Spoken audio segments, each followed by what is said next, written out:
All right, so here we go. We got a theater situation here. The community theater manager determined that the cost of costumes, ticket printing, and theater rental for summer season will be $2,400 if each ticket is sold at $7.50. How many tickets must be sold to make a profit of $6,000?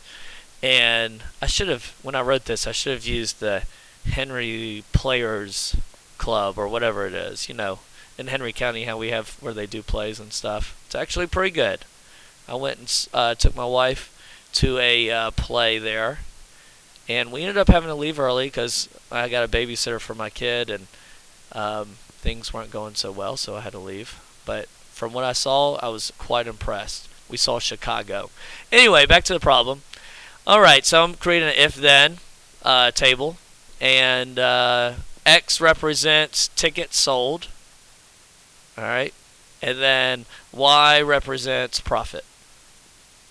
If I sell a certain amount of tickets, I'm going to get profit. So if I sell 0 tickets, then I'm going to have a negative profit. And the reason why is because they spent $2,400 getting costumes and renting out the facility, and so they spent a lot of money. So they rented it out. If no one buys tickets, they're in the hole that much. If they at least sell 1 ticket, well then they're going to be doing a little bit better, not crazy good, but negative 2,300, and I want to say it was, I'm trying to do it from memory, 92.5. I don't know why I'm doing it from memory. I should just work it out, but there we go. What I'm doing here is I'm adding $7.50 or 7.5. And then let's say if they sell 2 tickets. Well, then I'm going to add $7.50, and it would end up giving me negative $2,385 and no cents. All right. And I could keep going until I finally reach a profit of $6,000. That would take forever. And then look to see how many tickets were sold. But I'm going to make an equation. So there's a difference of 1 there and a difference of 1 there. In other words, my slope is when Y changes 7.5, a positive 7.5. X changes a positive 1. So that simplifies down to 7.5. My y-intercept is where x equals 0. In this case, y is negative 2,400. And so the equation is y equals 7.5 x minus 2,400. I've been quite impressed. The kids can get this equation. They're doing an amazing job getting the equation. Then they stop there because they get a little lazy because they don't want to solve it. Because this part is kind of easy because you're just seeing what your slope is and what your y-intercept is, and you're putting it together. But they actually do have to work it out, okay? So in this case, 6,000 is what I'm going to put in for my y value because that's representing profit.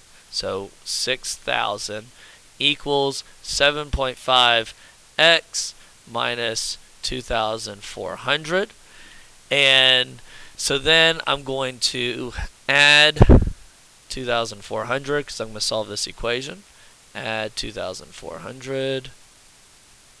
I got 8,400 equals 7.5x.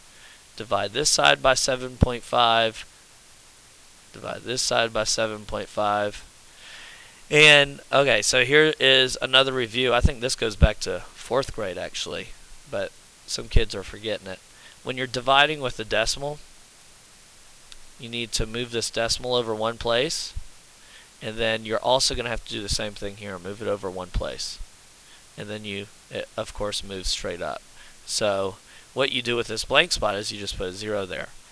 So you do 75 into 84,000 basically, and for the sake of time I am going to use a calculator. Let's see, where's my calculator? Alright, if it'll pull up. There it goes.